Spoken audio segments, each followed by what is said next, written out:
Okay, so very quickly, पिछला जो मैंने एक रिकॉर्डेड लेक्चर अपलोड किया, please do watch it. Not a lot of people have watched it. मैंने जो स्टेटिस्टिक्स देखी थी उसकी, एंड दोज हु हैव, उनमें से काफ़ी लोगों ने उसको कम्प्लीटली नहीं देखा, बहुत थोड़ा सा देखा है. तो please do watch these lectures, ठीक है, जो भी अपलोडेड हो रहे हैं, क्योंकि जो असाइनमेंट आपकी अपलोडेड है वो डिपेंड करेगी कि आप ये लेक्चर देखें ताकि आप असाइनमेंट के क्वेश्चन को सॉल्व कर सकें.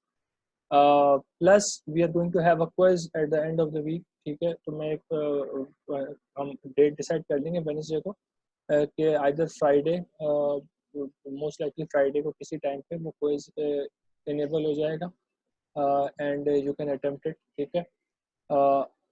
तो वीडियो देखनी ज़रूरी है, उसके बगैर आप ये न्यूमेरिकल नहीं कर पाएंगे, ठीक है. तो ये न्यूमेरिकल्स प्लीज़ मेक श्योर कि you solve the assignment problems yourself. इस दफ़ा मिड टर्म एग्जाम कोई नहीं हो रहे, ठीक है. तो इस दफ़ा the entire weightage is going to assignments and quizzes. तो क्विज़ेस की सिग्निफिकेंट वेटेज है, तो क्विज़ेस को लाइटली नहीं लीजिएगा. सिमिलरली असाइनमेंट्स को भी लाइट नहीं लेना. असाइनमेंट की डेडलाइन है, उस पर असाइनमेंट सबमिट कीजिएगा ताकि आपको मार्क्स मिल सकें. बिकॉज असाइनमेंट की वेटेज बहुत ज़्यादा है, तो इस दफ़ा टाइमिंग वगैरह का ख्याल करें, उन सब चीज़ों की वेटेज होगी, ऑन टाइम सबमिशन वगैरह. एनीवेज, तो ये न्यूमेरिकल मैंने जो अपलोड किए थे इनको देख लीजिएगा. Let me move fast this. तो मैं इससे भी बता रहा था कि I have done this already in recorded video lecture which you need to watch, ठीक. अच्छा, आज हमने क्या करना है, we need to actually talk about two things. एक तो जो बोल्ट का मटेरियल होता है उसके बारे में बात करनी है, और दूसरा फिर जो बोल्टेड जॉइंट में हम लोग अभी तक स्टिफनेस निकालते हुए आ रहे हैं कि आपके मेंबर्स की कितनी स्टिफनेस है और बोल्ट की कितनी स्टिफनेस है. We need to see how we actually apply this thing to actually see whether a bolt will be safe और नॉट, ठीक. तो सबसे पहली जो चीज़ है वो हमारे पास है, जो आपकी मैकेनिकल प्रॉपर्टी क्लासेस हैं बोल्ट्स की. वो प्रॉपर्टी क्लास ये होती है कि आप बोल्ट को, we don't actually what we don't actually have a defined material property. हम ये नहीं कहते कि एक बोल्ट होगा उसकी जो यील्ड स्ट्रेंथ है वो 250 मेगापास्कल होगी, वो दैट इज, और इतने 250 मेगापास्कल का बोल्ट होगा अवेलेबल वहाँ. What we do is we define different classes, और हर क्लास की कोई ना कोई मिनिमम स्ट्रेंथ होती है. तो व्हाट वी से इज कि 99% of all the bolts in the class are going to have a minimum of this much strength, ठीक है. तो हमने डिफरेंट क्लासेस डिफाइन की हुई. अब हमारे पास क्लासेस जो हैं वो मेट्रिक बोल्ट के लिए भी है, और फिर हमारे पास जो अमेरिकन सिस्टम के बोल्ट्स हैं उनके लिए भी क्लासेस हैं. तो लेट्स सी कि ये आपकी जो क्लासेस है किस तरीके से डिफाइन हुई. तो हमारे पास मेट्रिक बोल्ट में जो क्लासेस है they are defined like this: 4.6, 4.8, 5.8, 8.8, 9.8, 10.9, 12.9, ठीक है. Each class is applicable to a certain size of bolt, ठीक है. हर साइज पे applicable नहीं है. For example the property class 4.6 is applicable to bolts with diameters ranging from 5 to 36 mm. जो 4.8 class है, this is applicable to bolts ranging from 1.6 mm up to 16 mm, ठीक है. तो हर रेंज के लिए डिफरेंट क्लासेस अवेलेबल हैं. Her strength का bolt हर size में नहीं मिलेगा, ठीक है. अब आपके पास किस किस किस्म की स्ट्रेंथ्स अवेलेबल है? आपके पास बेसिकली तीन किस्म की स्ट्रेंथ्स अवेलेबल है. एक चीज को हम कहते हैं proof strength, then you have a yield strength and a tensile strength. ये तीनों जो है दे आर ऑल रिलेटेड, ठीक है. They are all related to the stress strain curve. तो अगर मैं स्ट्रेस स्ट्रेन कर्व पे आ जाऊं and I start to draw this thing, तो आपके पास स्ट्रेन है और स्ट्रेस है, and we have a curve like this, ठीक. दिस टॉप पॉइंट, इसकी जो भी स्ट्रेंथ होती है, this is your tensile strength, ठीक है. बाकी दो चीज आपके पास रहेगी, एक आपके पास रहेगी यील्ड स्ट्रेंथ, तो दूसरी आपके पास रहेगी proof strength. They are actually very close to each other. Proof strength भी यही होती है जहाँ पे प्लास्टिसिटी स्टार्ट हो रही होती है, और हम यील्ड स्ट्रेंथ को भी यही कहते हैं जहाँ पे प्लास्टिसिटी स्टार्ट हो रही होती है. डिफरेंस ये है कि दोनों डिफाइन कैसे होती है. Yield strength is usually defined in terms of 0.2% yield strength या फिर 0.1% yield strength. इसका मतलब ये होता है कि अगर मैं let's say मैं 0.2% की बात कर, 0.2% का मतलब ये है कि 0.002 स्ट्रेन की बात हो. तो अगर मैं अपने स्ट्रेन एक्सिस पे 0.002 मूव करता हूँ and I draw a line parallel to this elastic line, जो भी मेरे पास इलास्टिक वाली लाइन है उसके पैरेलल में मूव करता हूँ, तो जिस पॉइंट पे मेरी ये सेकंड लाइन अब मेरे स्ट्रेस स्ट्रेन ग्राफ को कट करती है, this is known as the yield strength.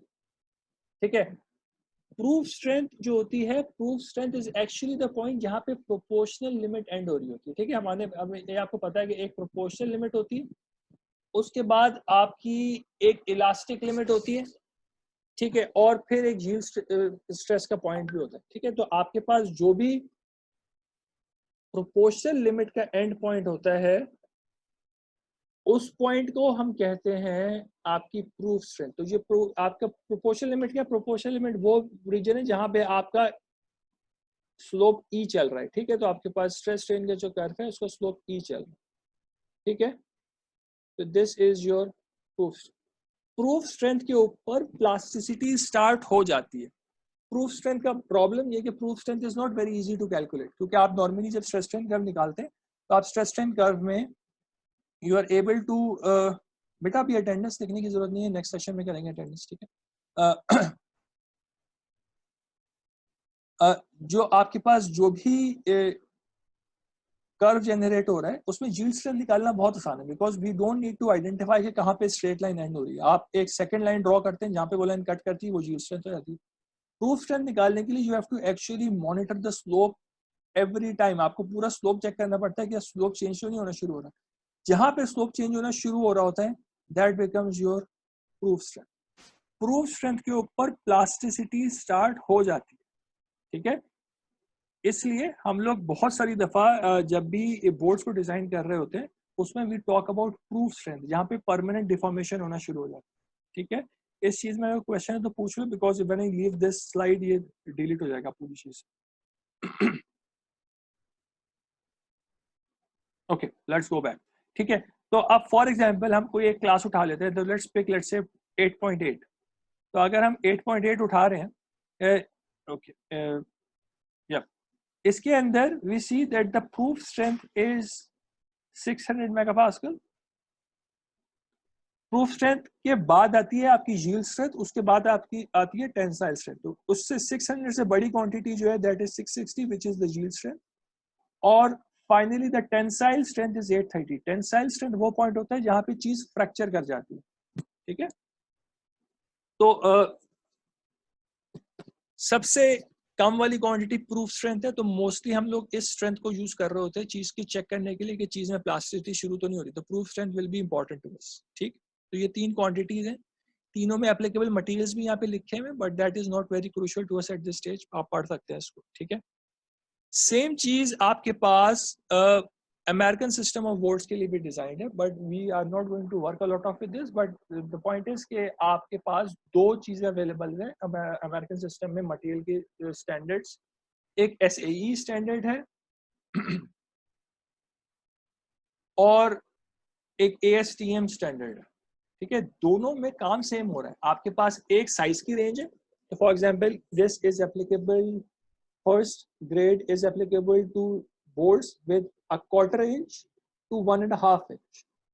इनकी भी प्रूफ स्ट्रेंथ अवेलेबल है, यील्ड स्ट्रेंथ अवेलेबल है, टेंसाइल स्ट्रेंथ अवेलेबल है। ठीक है, these markings which are shown here, हमारे पास जो मार्किंग्स इधर भी शो होती है, ये मार्किंग्स आपके पास बोल्ट के हेड के ऊपर एम्बोस्ड होती हैं टू टेल यू कि ये किस क्लास का बोल्ट है। ठीक, फॉर एग्जांपल अगर आप अमेरिकन सिस्टम ऑफ बोल्ट उठा रहे हैं ASTM का, तो ASTM के ऊपर you will have different types of marking available. Her marking के अगेंस्ट यू कैन आइडेंटिफाई कि इसकी मिनिमम स्ट्रेंथ की क्या लेवल हो। ठीक है, तो बोल्ट के मटेरियल को हर दफा टेस्ट करने की जरूरत नहीं होती। It is labelled to show कि ये किस मटेरियल का बना हुआ है। ठीक है, बोल्ट के हेड के ऊपर ये मार्किंग्स लिखी जाती है। ठीक है, तो ये तो बात हो गई मटेरियल प्रॉपर्टी से रिलेटेड कि बोल्ट के मटेरियल की क्या क्या चीजें हमारे लिए इंपॉर्टेंट है। ठीक है, तो mostly we work with proof strength, क्योंकि प्रूफ स्ट्रेंथ के ऊपर प्लास्टिसिटी का ऑनसेट हो जाता है। तो plasticity starts at this level. Significant plasticity शुरू होती है यील्ड स्ट्रेंथ के ऊपर, जब एक बड़ा chunk of material plastically deform होना शुरू हो जाता है। एंड फाइनली टेंसाइल स्ट्रेंथ के ऊपर आपका मटेरियल फ्रैक्चर की तरफ जाने लगता है। ठीक है, तो लेट्स मूव ऑन। अब हमने बात की हुई है कि मैट्रिक बोल्ट्स को अभी तक हम डिफाइन कर रहे थे कि हमने कहा था मैट्रिक बोल्ट्स की डेफिनेशन होती है कि आप उनको डिफाइन करते हैं as m the major diameter times the pitch. ठीक, this is the normal thing which we saw right now, but there is other information which can be written here. First of all, जो m है, this could be m or this could be mj, which means कि आपका जो root है that is actually filleted। ठीक है, जो हमने बात की हुई है पहले कि flat होगा तो it's m series और अगर rounded bottom होता है तो that's mj series। 12 is the nominal diameter which is the major diameter, x which is times 1.75, 1.75 is the pitch। उसके साथ में ये बुक में चीज लिखी हुई नहीं है, बुक में ये चीज नहीं mention, but sometimes this is also mentioned like this। तो आपके पास दो डिफरेंट लेंथ्स यहाँ पे मेंशन हो सकते हैं। तो पहली वाली is the pitch and the second one is actually the total length of the bolt. Bolt की लेंथ भी कई दफा आपको साथ में मेंशन करते हैं। मैंने रेड से लिख दिया because the book does not talk about this, but ऐसा होता है। उसके बाद आपके पास मटेरियल की क्लास मेंशन होती है। तो ISO is the metric system class. तो ISO ग्रेड 4.8 का ये बोल्ट है। तो if we go back and we see here 4.8 का मतलब ये है कि इसकी minimum proof strength is 310 megapascal.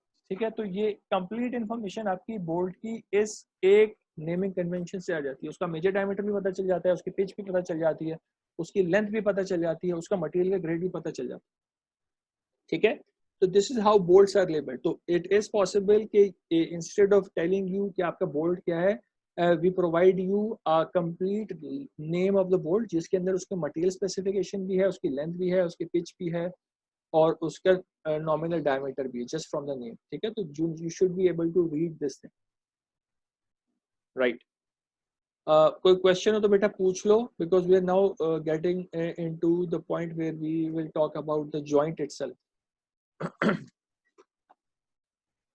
तो हम लोग ने अब बात करनी है टेंशन लोडेड बोल्टेड जॉइंट्स की। हमने इसके बारे में थोड़ी सी बात की हुई है। वो ये हमने की थी कि प्री लोड जब हम कर रहे थे ना, कि जब जब भी बोल्ट को आप प्री लोड करते हैं, प्री लोड का मतलब ये होता है कि मैं नट को अगर टाइटन करूं तो I tighten the nut, what's gonna happen, it is going to move up, जिसकी वजह से आपकी जो प्लेट्स हैं वो कंप्रेस होंगी। ठीक है, और कंप्रेस्ड प्लेट्स जो है आपके बोल्ट के ऊपर आउटवर्ड फोर्सेस लगाएंगे। ठीक है, तो these forces are known as pre load.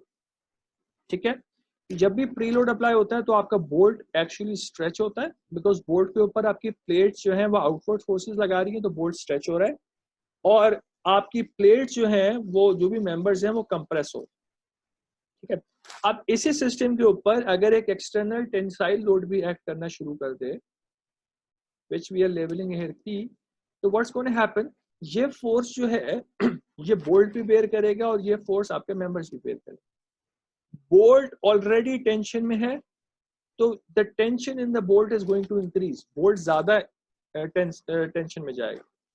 आपका जो मेंबर्स हैं वो कंप्रेशन में है, जब आप उनमें एक टेंसाइल फोर्स लगाएंगे ऑपोजिट डायरेक्शन में तो वो जितनी कंप्रेशन में थे that compression is going to reduce. ठीक है, तो जब भी एक्सटर्नल फोर्स अप्लाई होगी टेंसाइल फोर्स तो आपके बोल्ट स्ट्रेच आउट होगा। ठीक है, थोड़ा सा स्ट्रेच आउट होगा, जैसे ऑलरेडी एक बोल्ट यहाँ पे फोर्स लग रही थी, बोल्ट स्ट्रेच हुआ था, अब और फोर्स लगाएंगे बोल्ट थोड़ा सा और स्ट्रेच होगा। जितना बोल्ट स्ट्रेच होगा उतने ही आपके मेंबर्स भी स्ट्रेच होंगे, because these two things are in parallel. ठीक है, दोनों चीजें सेम अमाउंट से स्ट्रेच आउट, बट क्योंकि मेंबर ऑलरेडी कंप्रेशन में था तो उसकी एक्चुअली थोड़ी सी कंप्रेशन रिड्यूस होगी। तो हम ये कह रहे हैं बेसिकली, तो अगर मैं सिर्फ एक इसको ड्रॉ करके देखूं, पर एक बॉडी थी उसमें मैंने फोर्स लगाई, लेट्स से मैं बहुत एग्जैजरेटेड व्यू बनाता हूँ, वो कंप्रेस हो गई। ठीक है, उस पर मैंने फिर एक और फोर्स लगानी शुरू की जो कि टेंसाइल फोर्स है, तो वो थोड़ी सी स्ट्रेच आउट हो गई। तो अब इस पे दो फोर्सेस एक्ट कर रही हैं, एक कंप्रेसिव एक टेंसाइल। ओरिजिनल के रिस्पेक्ट से this thing is still compressed, but initial compress stretch से ये थोड़ी सी अनकंप्रेस हो गई। तो ये बात यहाँ पे लिखी, जब आपने टेंसाइल फोर्स एक्ट की तो जितनी कंप्रेशन इस सिस्टम में ओरिजिनली हुई थी वो थोड़ी सी रिड्यूस हो गई, अब कंप्रेशन की वैल्यू कम हो गई, ठीक है। तो this is what we are saying at this point. Hopefully ये पॉइंट क्लियर हो गया होगा। अगली साइड में दोबारा भी आ रहा है वैसे। तो हम ये बोल रहे हैं कि हम अगर एक वोल्टेज जॉइंट ले लें तो इसमें दो प्लेट्स हैं, ठीक है। बोल्ट है जो कि ब्लू से शोन है और नट है जो कि रेड से शोन है। जब मैं इसको नट को टाइटन करूंगा तो this thing is going to compress. जब मैं नट को टाइटन करता हूं तो क्या होता है, नट आपके बोल्ट के रिलेटिव ट्रैवल करता है ना, हर रेवोल्यूशन में लीड के बराबर मूव करता है। तो जो जो जितना पार्ट बोल्ट का बाहर है, जब मैं टाइटन करते जाऊंगा तो नट ऊपर मूव करता रहेगा, तो बोल्ट यहाँ से बाहर आना शुरू हो जाएगा, because the nut has travelled up.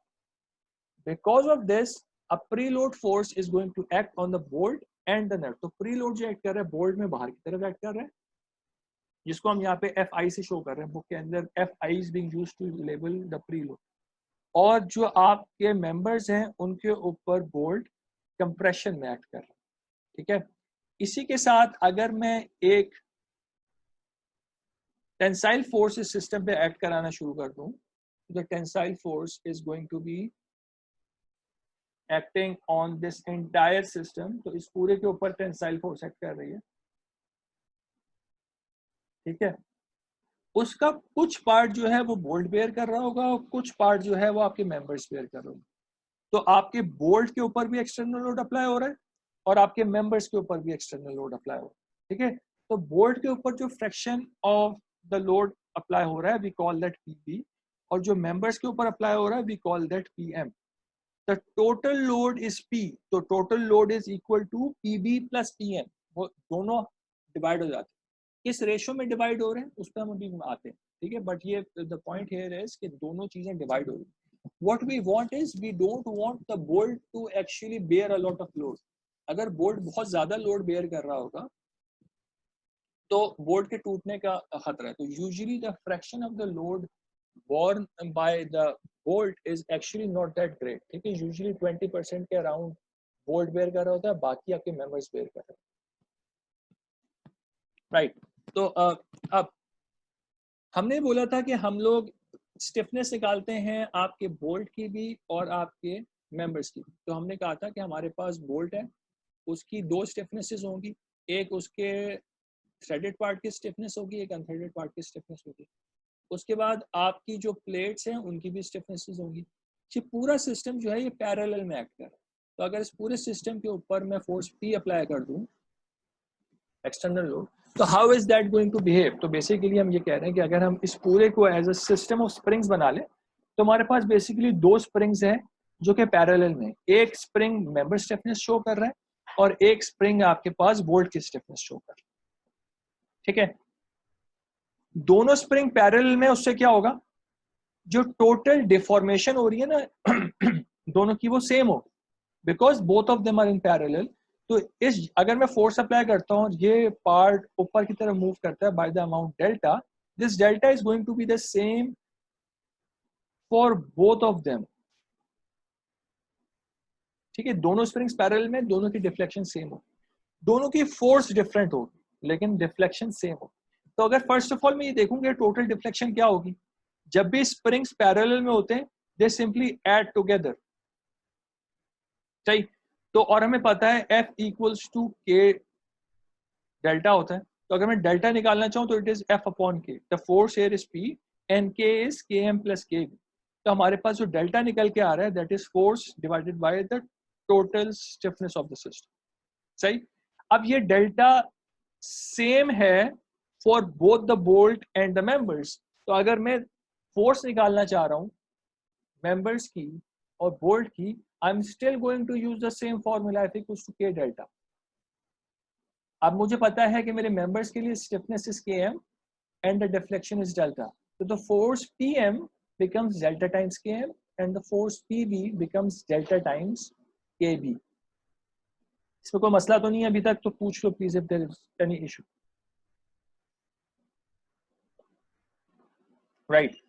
अब व्हाट वी कैन डू, हमने डेल्टा पहली क्वेश्चन में निकाला हुआ है, we can plug the delta in the second and the third equation. हम डेल्टा प्लग इन करते तो हम Pm भी निकाल सकते हैं इन टर्म्स ऑफ P और Pb भी निकाल सकते हैं in terms of.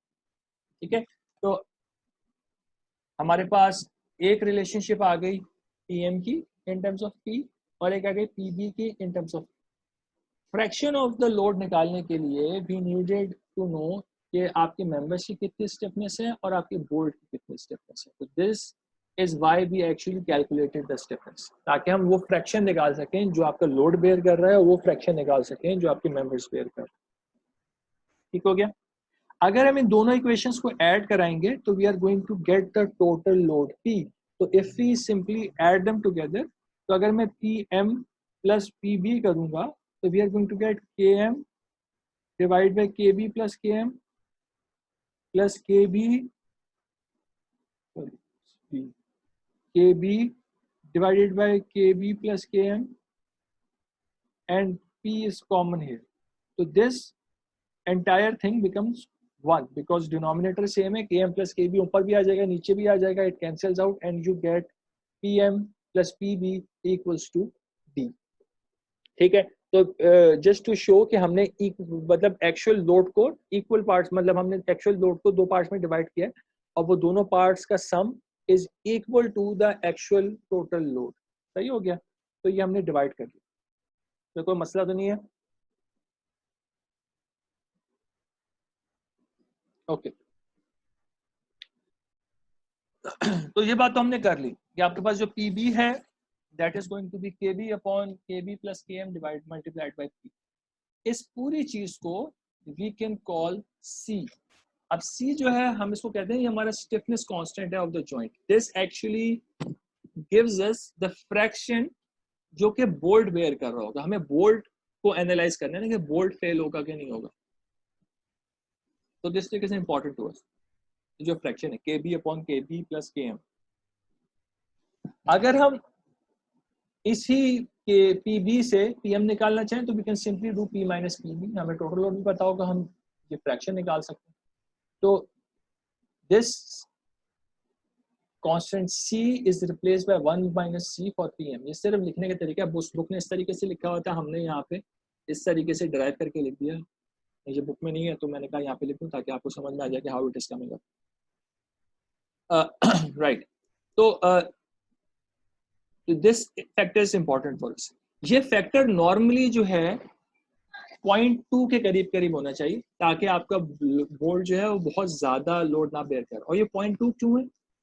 This is again coming up from experience of the designers. ठीक है, जो पास्ट एक्सपीरियंस है डिजाइनर्स का, they usually give good practices in design. तो डिजाइन की जो गुड प्रैक्टिस है इस केस में वो ये है कि आपका ये फैक्टर 0.2 के अराउंड होना चाहिए so that your bolt does not have to bear a lot of load। एक इधर उन्होंने एग्जाम्पल टेबल शो किया है, this table is not generic table, ये एक एग्जाम्पल टेबल है। ठीक है, इन्होंने क्या किया, एक बोल्ट अज्यूम किया विच हैज ये अच्छा अमेरिकन सिस्टम का बोल्ट है तो इसका डायमीटर जो है वो 1/2 इंच है। अमेरिकन सिस्टम में पिच की जगह पे थ्रेड्स पर इंच डिफाइन होता है which is the inverse of pitch. तो इट हैज 13 थ्रेड्स पर inch which is not crucial to us right now। हमारे लिए इस वक्त इम्पोर्टेंट दिस 1/2 इंच है। ठीक है, 1/2 इंच इसका डायमीटर है। हमने पीछे चीजें पढ़ी में फॉर्मूले पढ़े हुए हैं कि अगर आपके पास केबी और केएम हमें निकालना हो तो उसके क्या फॉर्मूले, तो उन्होंने उस पूरी चीज को इधर अप्लाई करके they just trying to show you कि फ्रैक्शन सी कैसे निकल रहा है। तो देयर सेइंग कि आपका बोल्ट जो है वो स्टील का बना हुआ है, आपके मेंबर्स भी स्टील हैं, तो इट्स द सेम मटेरियल। तो हमने लास्ट क्लास में ये बात की थी कि अगर सेम मटेरियल होता है तो मेंबर स्टिफनेस निकालने का एक डायरेक्टली फॉर्मूला अवेलेबल है in terms of the grip length and the diameter. तो you can go and back and have a look at that formula later on. ठीक, तो अगर आप डिफरेंट ग्रिप लेंथ के लिए, तो this is grip length L, अगर आप डिफरेंट ग्रिप लेंथ के लिए अपनी मेंबर स्टिफनेस और बोल्ट स्टिफनेस निकालते जाएं उन फॉर्मूले से, पीछे वाले फॉर्मूले की बात हो रही है, और उससे आप फ्रैक्शन C निकालते जाएं तो it is coming out to be very low and this is actually a good design. ठीक है, you don't want this to be very very high. इसका मतलब ये है कि आपके बोल्ट को ज्यादा लोड बेयर नहीं करना पड़ रहा। Bolts are not designed to bear load. ठीक है, बोल्ट्स का काम लोड बेयरिंग नहीं है, बोल्ट का जो काम है that is clamping to different parts together. तो हम बोल्ट को लोड बेयरिंग सिस्टम नहीं बना रहे। ठीक है, तो बोल्ट को जितना कम लोड बेयर करोगे that is better for us. तो actually the bolts are here bearing very low quantity of the load, significantly lower than 0.2 even। तो 11.4% इन दिस पर्टिकुलर केस, ठीक है। सिर्फ एक एग्जांपल केस है। आप आप अपने केस के लिए 1 मिनट प्लीज।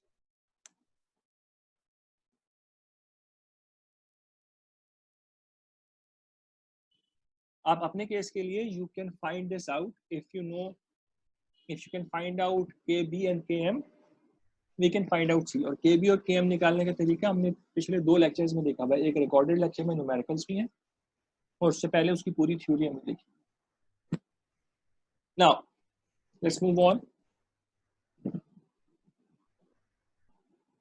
ये तो आ गया आपका एक्सटर्नल लोड की बात हो गई, ठीक है। तो अब आपके पास 2 तरह के लोड्स हैं बोल्ट और मेंबर्स को, एक प्री लोड है, ठीक है, और एक एक्सटर्नल लोड है। तो मेंबर्स के ऊपर प्री लोड कंप्रेसिव है और एक्सटर्नल लोड टेंसाइल है, और बोल्ट के ऊपर प्री लोड और एक्सटर्नल लोड दोनों टेंसाइल है, ठीक है। तो अगर हम इन लोड्स को ऐड करना चाहेंगे तो for the case of the bolt the load is actually adding together. तो आपके पास जो भी एक्सटर्नल लोड है और जो आपका प्री लोड है, they are going to add together because they are in the same direction, ठीक है। In the case of the members, since they are opposite to each other, we need to take the difference. तो आपका अगर हम tension को positive लेते हैं normally, compression को नेगेटिव लेते हैं, तो Pm minus Fi comes out to be the force borne by the members, ठीक है। और हमने यहाँ पे फ्रैक्शन का फॉर्मूला खुद से लगा दिया, तो we were saying कि Pb is equal to C times P and Pm is equal to 1 minus C times P, सही। What is important to note here is that these results are applicable when you have Fm less than 0, यानी कि आपके members compressed हो। अगर आपके members compressed नहीं होंगे ना, तो सिस्टम के अंदर से आपका जो भी क्लैंपिंग का एक्शन है वो रिमूव हो जाएगा। अगर आपके सिस्टम में क्लैंपिंग एक्शन रिमूव हो जाएगा तो there is going to be no preload acting in the system, there is not going to be any load transfer between the bolt and the members. So it is very important कि even at the end of the application of the external load, आपकी clamping force, total clamping force जो members पे आ रही है वो compressive हो।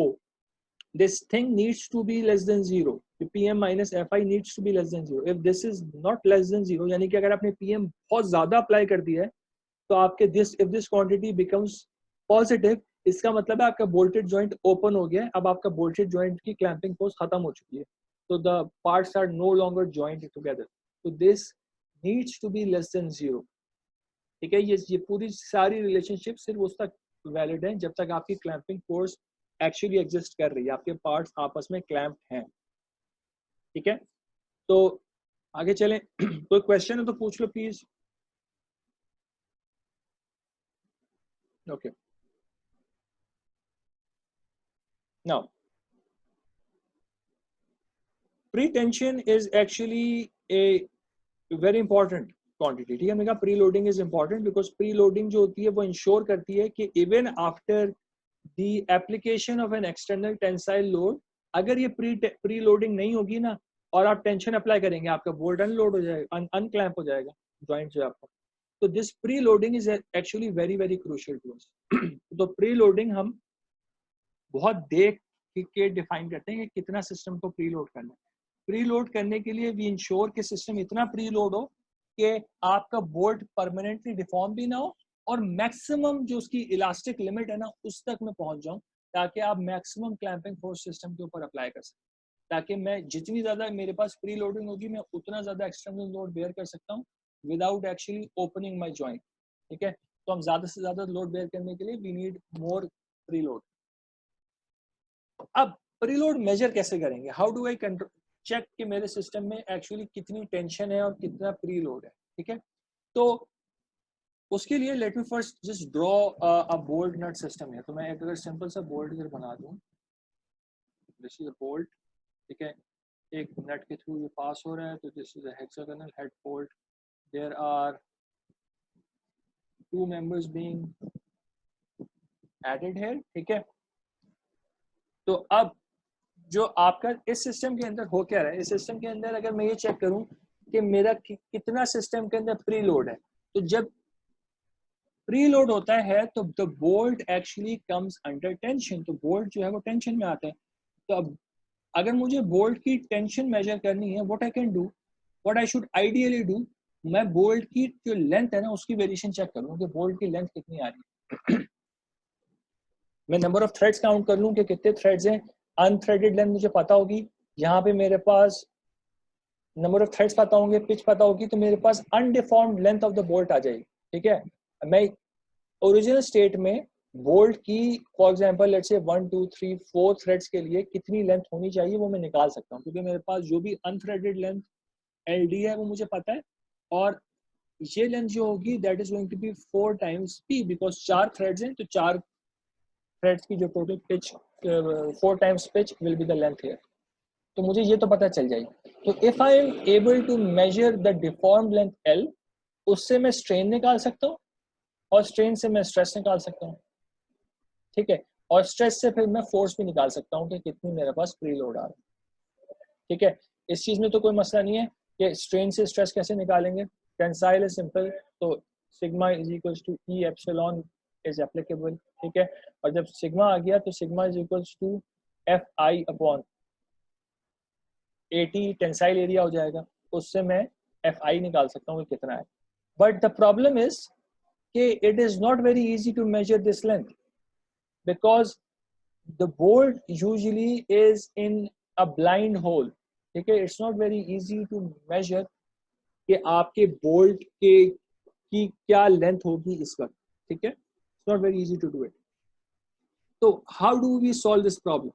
The easiest way to solve this problem is we can relate the bolt pretension to the torque we need to apply to turn the nut.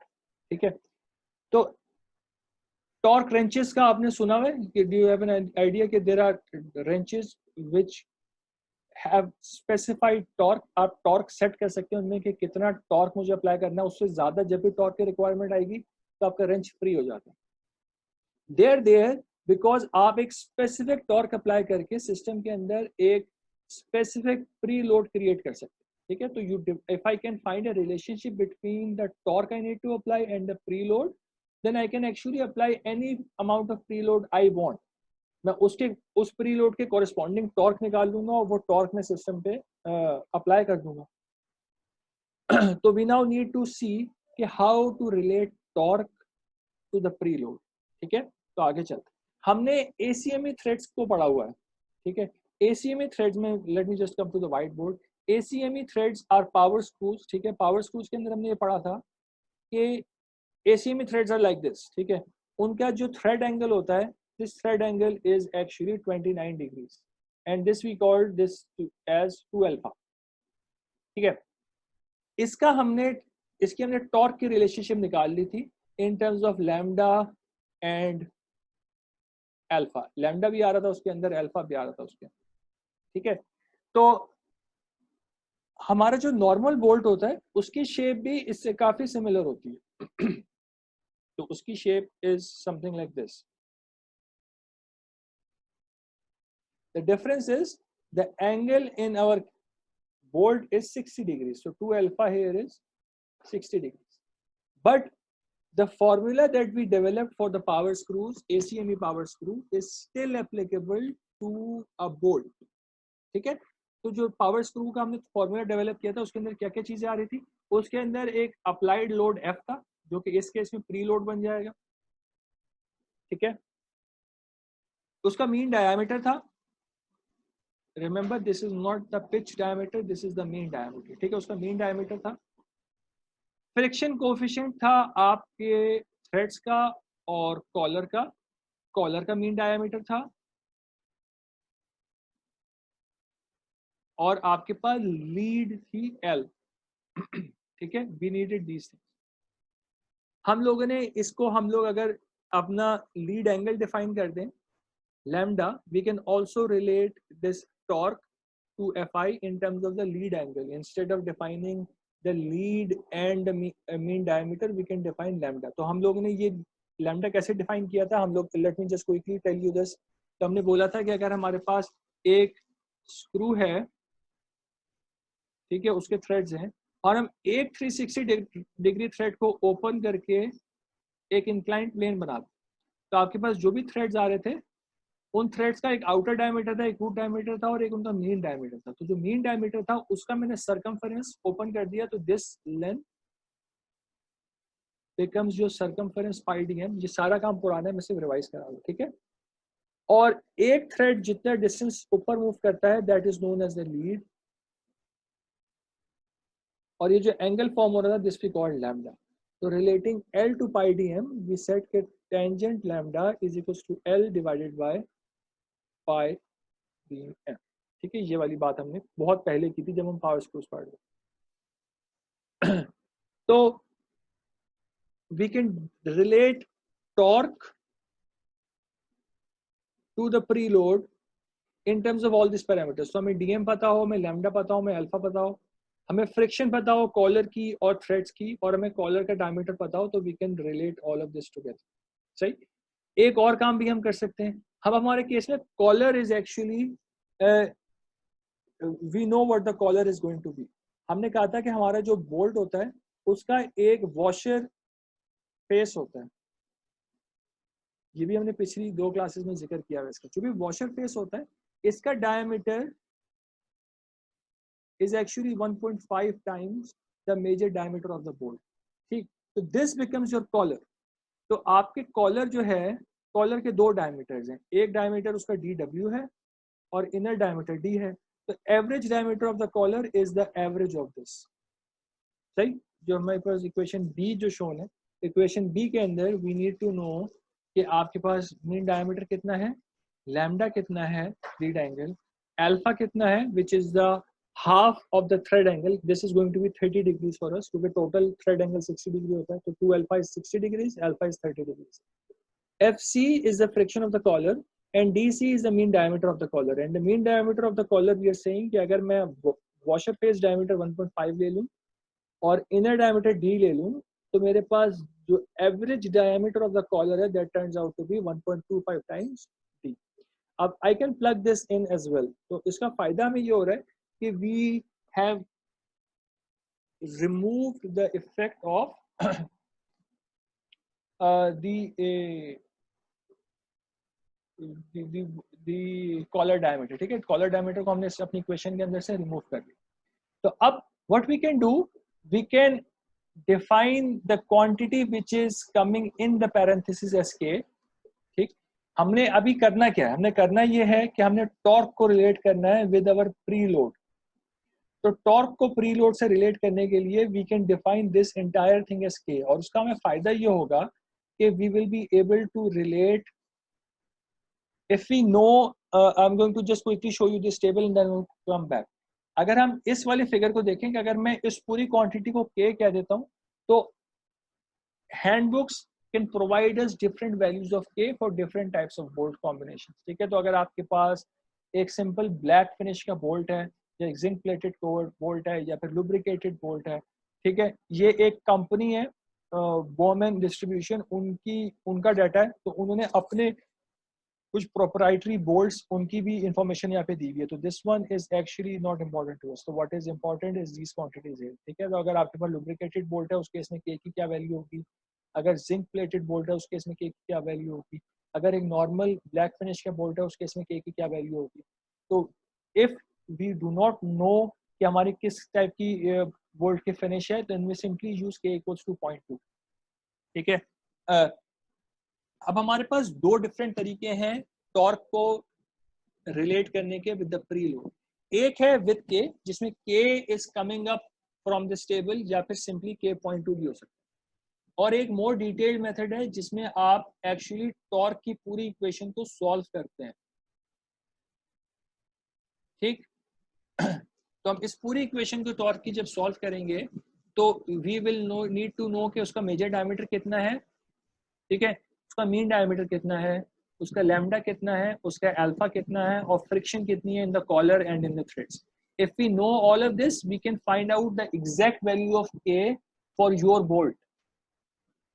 ठीक, इसकी example इसके बाद आ रही है जो कि हम अभी तो नहीं कर पाएंगे, हम अगली क्लास में करेंगे। ठीक है, एक्जैक्टली इसी चीज की पूरी एग्जांपल अभी आएगी जिसमें हम दोनों तरीके से बोल्ट की टेंशन को उसके टॉर्क के साथ रिलेट करके देखेंगे। ठीक है, तो 2 मेथड्स आर देयर, डिपेंड करता है कि आपको कौन सा मेथड इस निकालना है, ठीक है। तो के निकालने के 2 तरीके हैं आपके पास। के आप 8-26 से निकाल सकते हैं, जिसमें एग्जैक्ट आपके केस का के आएगा, ठीक है।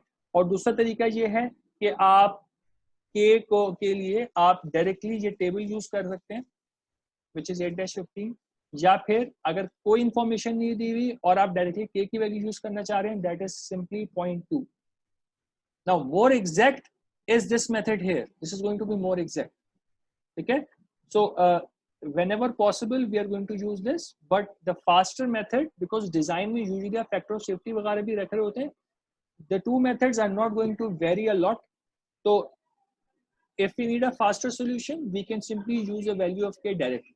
ठीक है, तो ये भी यूज कर सकते हैं और हम लोग इस चीज को अगली क्लास के अंदर डिटेल में देखेंगे भी।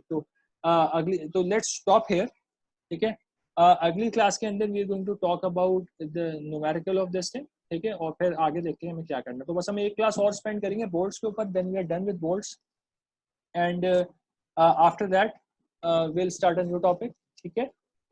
इस वीक के एंड पे लाइकली फ्राइडे को क्विज होगा, तो बी प्रिपेयर्ड फॉर दैट। उसके लिए आप असाइनमेंट सॉल्व कर लें, यू विल बी गुड। एक असाइनमेंट सॉल्व कीजिए, न्यूमेरिकल की जो मैंने वीडियो लेक्चर डाला था उसको देख लीजिए। क्विजेस की वेटेज बढ़ गई है, quizzes are going to be like 7% of the total weightage every। अगर मैं 3 quizzes ले रहा हूँ तो हर quiz की weightage 6%, 6.5% के अराउंड होगी। तो please take the quizzes seriously, ठीक है। So let's stop here।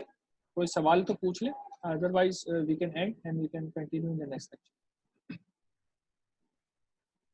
Sir Ramzan है सर, लोड इतना है कि इबादत ही नहीं हो पा रही है सर कुछ भी। बेटा तुम सही कह रहे हो, बिल्कुल एग्जैक्टली हमारे साथ भी ऐसा ही है। सर तरावी में जाते हैं, वापस आते हैं यहाँ पे, वो डेट खत्म हो जाती है असाइनमेंट की सर, 12 बज जाते हैं फौरन। बेटा देखो इस चीज पे तो बात की जा सकती है ना, ठीक है। तो असाइनमेंट की क्या डेट है आपकी, आपने देखी है असाइनमेंट की डेट? Yes sir, 28। नहीं सर, आपके असाइनमेंट की बात नहीं कर रहा मैं, और असाइनमेंट्स की बात कर रहा हूँ सर। देखो उस पे तो टीचर से तुम रिलैक्सेशन ले सकते हैं, रमजान है थोड़ा बहुत तो वो हो सकती है बात, इसमें तो इतना मसला नहीं है एटलीस्ट इन दिस कोर्स। देखो हम वो जाहिर है, आई अंडरस्टैंड वो जो चीज़ तुम्हारे साथ हो रही है एग्जैक्ट चीज़ हमारे साथ भी हो रही है, ठीक है। तो असाइनमेंट को तुम लोग करो परफॉर्म, ठीक है। जो डेडलाइन है उसको मीट करने की कोशिश करो, थोड़ा बहुत ऊपर नीचे होगा ना, दैट कैन बी क्रिएटेड, उसमें कोई ऐसे मसले वाली बात नहीं। लेकिन मेक श्योर ये करो कि असाइनमेंट सबमिट जरूर करनी है। असाइनमेंट की मैं डेट देख लेता हूँ, मैं फॉर्मली अगली क्लास में तुम्हें बता दूंगा कोई एक्सटेंशन होगी तो, लेकिन कोशिश करो मीट करने की। क्विज़ेस को सर कोशिश करो। सर कल रात 12 बजे तक है, आप एक दिन और एक्सटेंड कर दें। चलो हम इसको वेडनेसडे के एंड तक कर देते हैं, ठीक है। ठीक है, थैंक यू। वेडनेसडे के एंड तक कर देते हैं। तो वेडनेसडे के एंड तक इज अ डेडलाइन, कोशिश करो डेडलाइन पे मीट करो, बिकॉज असाइनमेंट की वेटेज बढ़ गई है तो timelines are also going to be important in grading, ठीक है। कितने टाइम से सबमिट करा, तो एक दिन ऐड कर देते हैं, कोई मसला नहीं, ठीक है। तो लेट्स स्टॉप हियर, सही है। Will see you in the next lecture इंशाल्लाह। अस्सलाम वालेकुम। वालेकुम सलाम।